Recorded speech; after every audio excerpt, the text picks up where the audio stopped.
maanta waxaan idin wacnay ajente kooban oo dhib badnayd oo maslaxaddeenna ah. waxaan filayaa dadka halkaa fadhiya oo bahda beelaha shanta beelood habagii ku abtirsada oo ummadda soomaaliyeed gobollada dhexe degan wax la leh kulligood waxay ka midaysan yihiin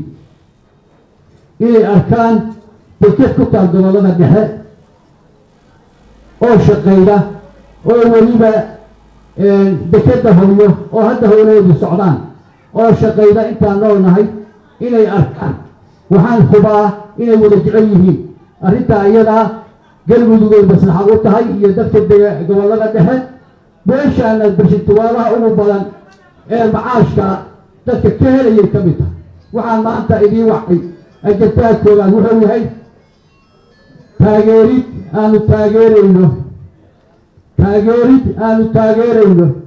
dhismaha dekeda howyo inay dhisanto. waxaan ugu mahad celinaynaa oo kale dekedu iska dhisumee dekeda waxaa dhagax dhigay oo u dhabar adeegay oo go-aan qaatay oo ku dhagax dhigo madaxweynaha jamhuuriyadda soomaaliya ee federaalka soomaaliya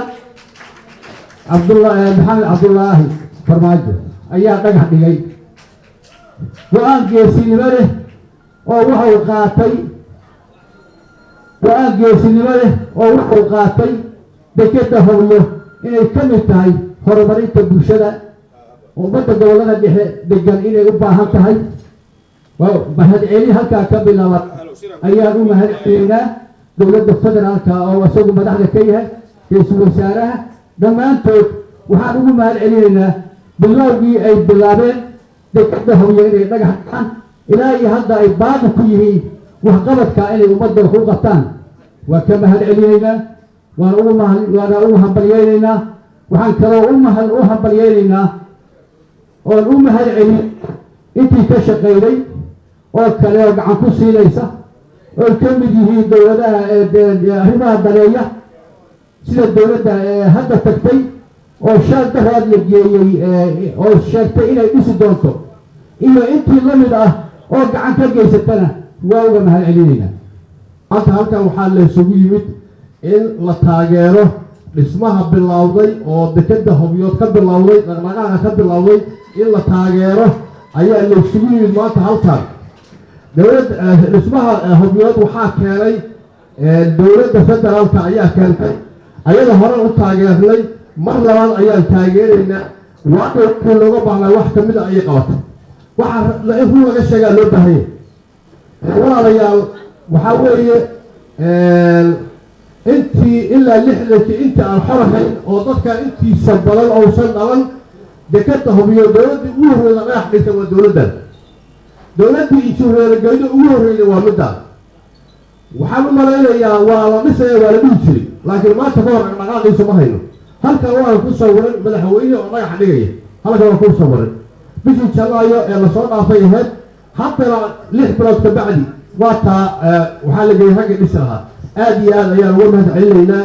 waxqabadka dowladda waa ka mahad celinaynaa. waxaan soo dhaweynaynaa dhismaha dekeda iyo jidadka iyo hawsha laga qabanayo gobollada dhexe ee degaanka galmuduga. mahad celinayaa sidii raggii iga horreeya u sheegay madaxweynaha federaalka oo maaragtay dadaal badan ku baxshay. waa fadhina habeenkii inta uu ka dabarafanayo inta uu ka socday waa la joognay. waxaan aad iyo aad leh wuxuu ku dhiiraday inuu dekeda hobyo dhagax dhigo oo aad muddo in rag badan hore u dhagax dhigi waayeen waan muddo isku haysanay. intaa markaan intaa ku daayo waan saa uga hadlo madaxweynaha waana nin isagu galmuduga. waxaan rajaynaynaa insha allah xukuumaddiisu inay hawshaas iyadaa fulinta mar haddii madaxweynahoodii dhagax dhigay inay iyaguna hawshaa howl maalmeedkooda ku darsadaan. waana lagama maarmaan inta aan ku taageerayno xukuumadda xasan cali iyo garbahiisana waa iyaduna waa intaas waana ka sugaynaa insha allah. midda kale aan rabo in yar ka dhawaajiyo waxaa weeye haddii madaxweynihii jamhuuriyadda federaalka soomaaliya dekedii hobyo dhagax dhigay dowladdii federaalka ahayd xukuumaddii xasan cali kayrana ay diyaar u tahay inay hawshii qabato innaga maxaana laga rabaa ma inaan taageero afkaa ku ekaanana ma inaan haddii ilaahay kuu dhow yahay iska dhowranno oo iska fokordhinaana laga rabaa mase inaan wax qabanaana laga keeno dowladda federaalka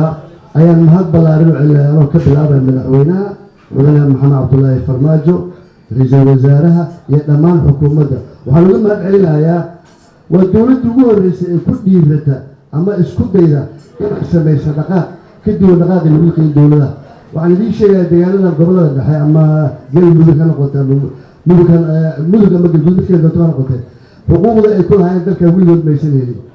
hobyo waxay ka ogtataa meelaha ugu daran ee aan weli arag xaqa ay leedahay degmo ahaan waxaana daliil kugu ah inta maamul goboleed ee dalka jirta marka laga reebo hirshabeelle ayada ma haystaan xuquuqaha dhaqaale ee kobaca dhaqaale samayn kara oo maamuladu ay ku shaqeeyaan maanta waa ogtihiin puntland waxay haysataa dekeda boosaaso waa ogtihiin somaliland berbera jubbaland kismaayo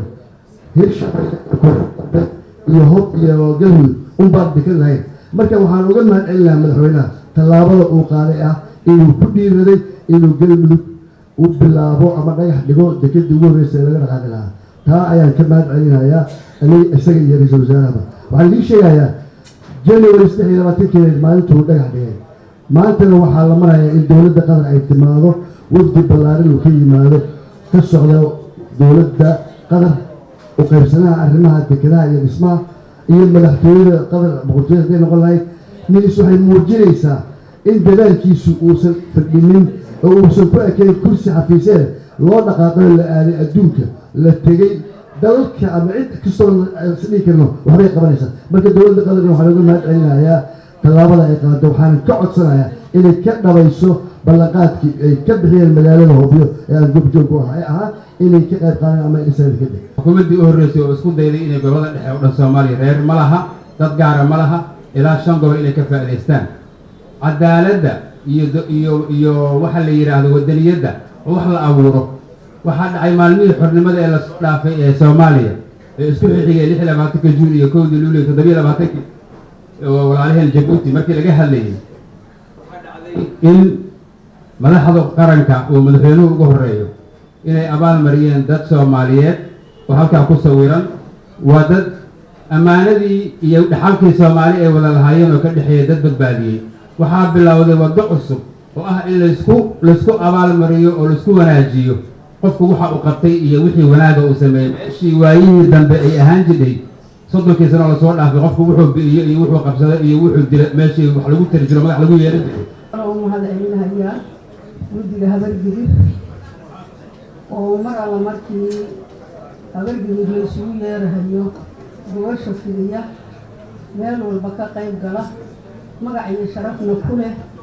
qolo hadda lacag siisaana aysan jirin oo aanan maanta aanan weli maqlin qaaraanha loo aruuriye keen khayr allaha siiyo waa u hambalyeynaya waxaan kaloo u hambalyeynayaa dowladda federaalka ah diyaarad wadanin tegay dhul jira waan u hambalyeynayaa waxaan leeyahay hambalyo ilaas iyo dhowr sano soomaaliya u malaynayaa 58 sano miyaa ma aqaan ayay xor ahayd jiray madax oo hobyo tegay ama lugha daaradha ku tagee oo dhagax dhagay ma jiro waxaan leeyahay waa geesi weeye anoo og waxa ku furan iyo in loo diidahayo in hobyo dhagax dad badan oo col ah ku yaado